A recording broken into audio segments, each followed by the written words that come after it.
در بهشت فقط آرامشه، فقط صفا و صمیمیته، فقط محبته، هیچ عقده‌ای وجود نداره، هیچ عوارض منفی وجود نداره. روبروی هم تختای از تختای بهشتی نشستن، اتوماتیک میاد بالا میره پایین. و نزعنا ما فی قلوبهم من غل اخوانا علی سرر متقابلین و نزعنا ما فی صدورهم من غل. خدا میگه ما وقتی که بهشتیان وارد بهشت میشن هرچی غل و کینه و حقد و حسد از سینه‌هاشون میکشیم بیرون.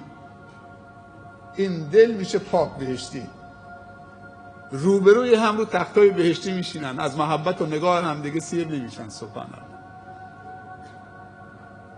این تخت خودش میره بالا میاد پایین، شاخه درخت با میوه‌هاش با خوشه‌هاش میاد کنار دهنشون. سبحان الله. لعابتون سرازیر شده، آب دهنتون کم کم داره سرازیر میشه، بوی بهشت داره میاد.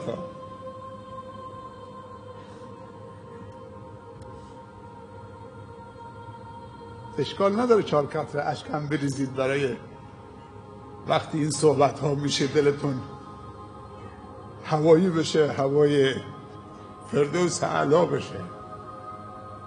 فادخلوها بسلام. سبحان الله. دیگه بزرگترین لذتی که بهشت اصلا فراموش میشه، هوش و حواس از انسان تو بهشت میگیره وقتی که خداوند پرده بلند میکنه میگه من همون رب العالمینم که در دنیا رو به قبله میایستادید. سبحان الله. انگار که بهشت فردوسی دیگه وجود نداره. اون دیگه چیه که انسان وقتی شایسته و لایق میشه که خداوند پرده رو بلند بکنه بگه وجوه یومئذ ناظره الی ربها ناظره، اون روز دیگه صورتهای همینجور میدرخشه. الله نور السماوات والارض منعکس بشه تو صورت تو بهشت، دیوانه میشه. بهشت رو فراموش میکنی، جوی عسل فراموش میکنی، جوی شراب فراموش میکنی، جوی شیر رو فراموش میکنید. اون خوشه های میوه های متنوع و بهشتی فقط در اسم با میوه های دنیوی. هیهات بین انگور بهشتی و انگور اونجا همش مزه است، شکم ورم نمیکنه.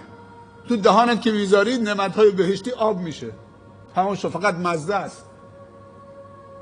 نه اینکه 4 تا خرما خوردی یا 4 تا دونه انگور خوردی شکمت ورم بکنه دیگه نتونی بخوری. مثل مور و ملخ جوان‌ها باید بریزن به مساجد، مثل پروانه هایی که دیوانه‌وار دور شمع جمع میشن. درهای خانه خدا در دنیا بازه.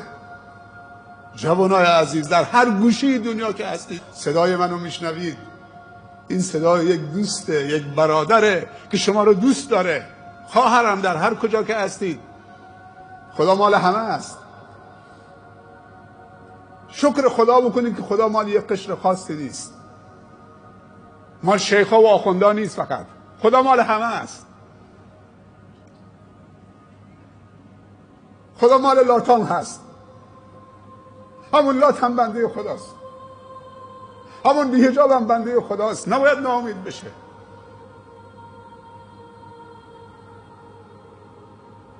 وقتش رسیده که آشتی بکنیم با الله.